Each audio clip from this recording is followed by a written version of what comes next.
Students, നമ്മൾ managerial എക്കണോമിക്സിൻ്റെ first ചാപ്റ്ററാണ് ഡിസ്കസ് ചെയ്തുകൊണ്ടിരിക്കുന്നത്. അടുത്ത പാർട്ടിലേക്ക് പോവാണ്. Economics versus managerial economics. എക്കണോമിക്സും മാനേജറിയൽ എക്കണോമിക്സും തമ്മിലുള്ള ഡിഫറൻസാണ് പറയുന്നത്. ഒന്നാമത്തെ point, economics dealing with both micro and macro aspect. Micro അല്ലെങ്കിൽ മാക്രോ രണ്ട് വശങ്ങളും എക്കണോമിക്സിൽ നമ്മൾ ഡിസ്കസ് ചെയ്യുന്നുണ്ട്. നേരെ മറിച്ച് മൈക്രോ ഭാഗങ്ങൾ മാത്രമാണ് മാനേജറിയൽ എക്കണോമിക്സിൽ ഡീൽ ചെയ്യുന്നുള്ളൂ. അടുത്ത എക്കണോമിക്സ് പോസിറ്റീവ് സയൻസ് എന്നാണ്. അതായത് ഇതിൽ നമ്മൾ എന്താണ് ഓരോ കാര്യങ്ങളും പഠനം നടത്തിക്കൊണ്ട് അത് എന്തുകൊണ്ട് എന്താണ് എന്നുള്ള കാര്യം മാത്രമാണ് അതിൽ പഠിക്കുന്നു. വാട്ട് ഈസ് എന്നുള്ള ടേം മാത്രമാണ് അതിൽ ചെക്ക് ചെയ്യുന്നുള്ളൂ. മാനേജറിയൽ എക്കണോമിക്സ് നോർമാറ്റീവ് സയൻസ് ആണ്. വാട്ട് ഔട്ട് ടു ബി, എന്തുകൊണ്ട് എന്നുള്ളത് പഠിക്കുന്നുണ്ട്. അതായത് എക്കണോമിക്സിൽ എന്താണ് എന്നുള്ളതാണ് പഠിക്കുന്നത്. അത് എന്തുകൊണ്ടാണെന്നുള്ള കാര്യങ്ങൾ നമ്മൾ ഡീറ്റെയിൽ ആയിട്ട് പഠിക്കുന്നത് മാനേജറിയൽ എക്കണോമിക്സിലാണ്. മൂന്നാമത്തെ deals with theoretical aspect. Theory പാർട്ടിൽ കാര്യങ്ങൾ മാത്രമാണ് എക്കണോമിക്സിൽ ഡീൽ ചെയ്യുന്നത്. നേരെ മറിച്ച് പ്രാക്ടിക്കൽ വശത്തിലേക്കാണ് മാനേജറിയൽ എക്കണോമിക്സ് ഡീൽ ചെയ്യുന്നത്. അടുത്തത് study both the firm and individual. ഫേമിനെ പറ്റിയും ഇൻഡിവിജ്വലിനെ പറ്റിയിട്ടും എക്കണോമിക്സിൽ പഠിക്കുന്നുണ്ട്. അതായത് മൈക്രോ മാക്രോയിൽ പെട്ട് തന്നെയാണ്. അതേപോലെ തന്നെ ഫേമിൻ്റെ പ്രോബ്ലംസ് മാത്രമാണ് മാനേജറിയൽ എക്കണോമിക്സിൽ പഠിക്കുന്നുള്ളൂ. പിന്നെ സ്കോപ്പ്, വൈഡ് സ്കോപ്പാണ് എക്കണോമിക്സിന്. നേരെ മറിച്ച് മാനേജറിയൽ എക്കണോമിക്സിന് നാരോ സ്കോപ്പാണ്, ചെറിയ സ്കോപ്പാണ്. ഇത്രയും ഡിഫറൻസാണ് എക്കണോമിക്സും മാനേജറിയൽ എക്കണോമിക്സും തമ്മിലുള്ളത്. അടുത്ത പാർട്ടിലേക്ക് നമുക്ക് പോവാം. Objectives of managerial economics. ലക്ഷ്യങ്ങളാണ് മാനേജറിയൽ എക്കണോമിക്സിൻ്റെ. ഒന്നാമത്തത് to integrate economic theory with business practice. നമ്മുടെ മീനിങ്ങിൽ പറഞ്ഞ പോലെ തന്നെ ബിസിനസ് പ്രാക്ടീസിൻ്റെ മോഡലും അതേപോലെ തന്നെ എക്കണോമിക് തിയറിയും കൂടി കൂട്ടി യോജിപ്പിക്കുക.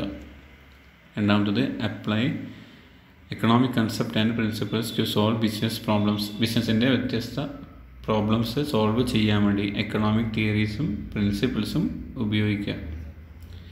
മൂന്നാമത്തത് to allocate the scarce resource in the optimum manner. നമുക്ക് അവൈലബിൾ ആയിട്ടുള്ള ബിസിനസ്സിൻ്റെ പ്രൊഡക്ഷനൊക്കെ അവൈലബിൾ ആയിട്ടുള്ള സ്കേഴ്സ് ആയിട്ടുള്ള ഉൽപ്പന്നങ്ങൾ, റിസോഴ്സസൊക്കെ പരമാവധി ഉപയോഗിക്കുക. Minimise risk and uncertainty. അതായത് ബിസിനസ് വെച്ചാൽ ഫ്യൂച്ചറിലെ കാര്യങ്ങളാണ്. അപ്പോൾ അതിൻ്റെ അൺസർട്ടനിറ്റിയും റിസ്ക്കൊക്കെ പരമാവധി കുറക്കുക. പിന്നെ ഡിമാൻഡ് ആൻഡ് സെയിൽസ് ഫോർകാസ്റ്റിംഗ്. ബിസിനസ്സിൻ്റെ ഡിമാൻഡിനും അതായത് സെയിൽസും ഫ്യൂച്ചറിൽ എത്രത്തോളം ഉണ്ടാകുമെന്ന് പ്ലാൻ ചെയ്യുക. Help formulating business policies. ബിസിനസ്സിന് ആവശ്യമായ പദ്ധതികളൊക്കെ, അതായത് ബിസിനസ്സിൻ്റെ ഫ്യൂച്ചറിൻ്റെ പദ്ധതികളൊക്കെ തയ്യാറാക്കുക എന്നത് മാനേജറിയൽ എക്കണോമിക്സിൻ്റെ ഒബ്ജക്റ്റീവാണ്. Help in profit maximisation. ഏതൊരു ബിസിനസ്സിനും ലക്ഷ്യം ലാഭം ഉണ്ടാക്കുക എന്നുള്ളതാണ്. അത് പരമാവധി വർദ്ധിപ്പിക്കുക എന്നുള്ളത് മാനേജറിയൽ എക്കണോമിക്സിൻ്റെ ഒബ്ജക്റ്റീവ്സിൽ പെട്ടാണ്. Achieve other objectives of a firm like attaining industry leadership, expansion of market share etcetera. ഇതേപോലെ തന്നെ ഒരുപാട് ഏതൊരു ബിസിനസ്സിനുണ്ടാകുന്ന ലക്ഷ്യങ്ങളാണ് ഇൻഡസ്ട്രിയിലെ ലീഡർഷിപ്പ് ഏറ്റെടുക്കുക, അതുപോലെ തന്നെ മാർക്കറ്റ് ഷെയർ വർദ്ധിപ്പിക്കുക. ഇങ്ങനെയുള്ള ഒബ്ജക്റ്റീവ്സും മാനേജറിയൽ എക്കണോമിക്സിൻ്റെ ഒബ്ജക്റ്റീവ്സിൽ തന്നെ വരികയാണ്. അത് നമുക്ക് ഡിസ്കസ് ചെയ്ത പാർട്സിലേക്ക് ഒന്നുകൂടി പോകാം. നമ്മളിവിടെ പറഞ്ഞത് ഒബ്ജക്റ്റീവ്സും അതേപോലെ തന്നെ എക്കണോമിക്സും മാനേജറിയൽ എക്കണോമിക്സും തമ്മിലുള്ള ഡിഫറൻസാണ് നമ്മൾ ഇതുവരെ ഡിസ്കസ് ചെയ്തിട്ടുള്ളത്. അടുത്ത use or importance of managerial എക്കണോമിക്സിലാണ്. അതിലൊന്നാമത്തത് it presents those aspects of traditional economics which are relevant for business decision making in real life. ബിസിനസ്സിൻ്റെ ഡിസിഷൻ മേക്കിങ്ങിന് ആവശ്യമായ എക്കണോമിക് തിയറീസ് നമ്മളിതിൽ യൂസ് ചെയ്യുന്നു. Also incorporate useful ideas from other disciplines. മറ്റുള്ള സബ്ജക്ട്സിനും ആവശ്യമായ നമ്മുടെ എക്കണോമിക്സിന് അല്ലെങ്കിൽ ബിസിനസ്സിന് ആവശ്യമായ ആശയങ്ങൾ നമ്മൾ ഇതിൽ ഉപയോഗിക്കുന്നുണ്ട്. അത് managerial economics helps in reaching a variety of business decisions in a complicated environment.